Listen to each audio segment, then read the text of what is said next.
Lately, Blake Shelton has been getting a little reflective, and honestly, with everything he's experienced in more than 2 decades on the road, it's only natural. Before we get into the heart of this story, I want to ask you something. What's the most unforgettable Blake Shelton performance you've ever seen, whether it was live or on video? Drop your answer in the comments. And if you enjoy learning the real stories behind country music's biggest names, make sure to subscribe. Let's get back to it. For Blake, reflection doesn't come from a place of regret or nostalgia for something lost. It comes from standing at a point in life where you finally have enough distance to see the road behind you clearly. And lately, that road, the one built from countless highways, arenas, clubs, and neon-lit nights, has been calling him back into his memories. He started looking at the changes in touring, not just for himself, but for the entire world of country music. Touring today looks nothing like it did when he first stepped into the industry in 2001 with a dream, a guitar, and a single radio hit. Back then, success was slow, steady, unpredictable, a climb. Now he watches younger artists step into the spotlight and immediately sell out stadiums, sometimes before their career has even had time to breathe. For Blake, that contrast has been hitting him harder than usual. He remembers his own rise, each milestone, each small step that eventually led to one of the highlights of his entire touring life, selling out Wrigley Field. It happened during the era of Based on a True Story, an album that didn't just succeed, it exploded. The songs were everywhere. Boys Round Here was echoing out of trucks, bars, tailgates, and radios across the country. His shows grew bigger, louder, more electric. And then, suddenly, there he was, standing on a stage in one of the most iconic stadiums in America, looking out at tens of thousands of people singing his songs back to him. He still remembers the disbelief. He remembers thinking, this is it, this is the peak. But as he talks about that moment now, there's no sadness, no wish to be back there. Instead, there's gratitude.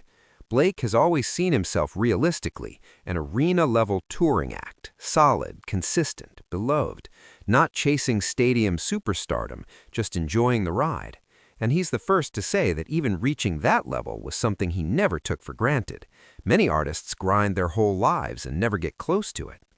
What fascinates him isn't his own journey, but how the entire landscape of touring has changed for the next generation.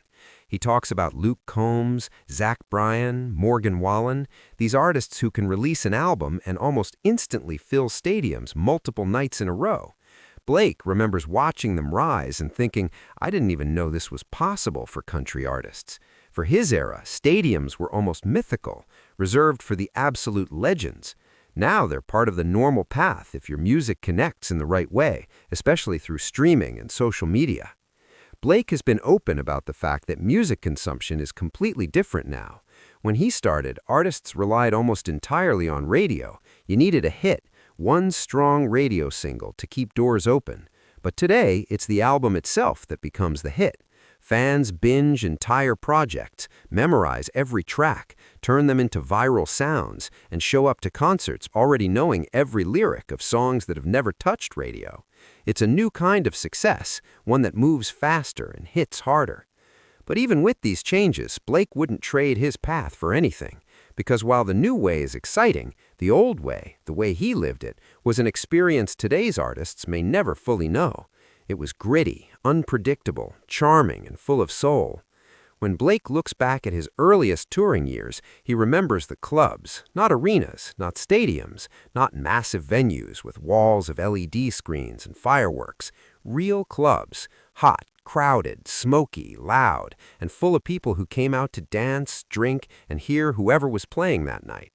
He remembers places like Billy Bob's and the Grizzly Rose, venues that still carry the spirit of old-school country tours. But beyond those legendary stages, the world was full of smaller clubs, little dance halls, country bars tucked between highways and small towns. That's where Blake started. That's where he learned how to hold a room. That's where he learned how to turn a crowd of strangers into fans, one song at a time. Back then, there was no social media to give him instant feedback, no viral clip to help boost his name overnight. He shaped his career through repetition, performing night after night, driving hundreds of miles, hauling gear, setting up, tearing down, meeting fans, shaking hands, signing whatever people handed him. It was slow, but it was real. He talks about the clubs with a kind of warmth, almost a smile in his voice. He remembers how fun they were, how wild some nights got, how unpredictable crowds could be. He remembers learning to read the room, when to slow things down, when to raise the energy, when to joke, when to get serious. These weren't polished arena performances. These were raw, intimate, scrappy nights where anything could happen.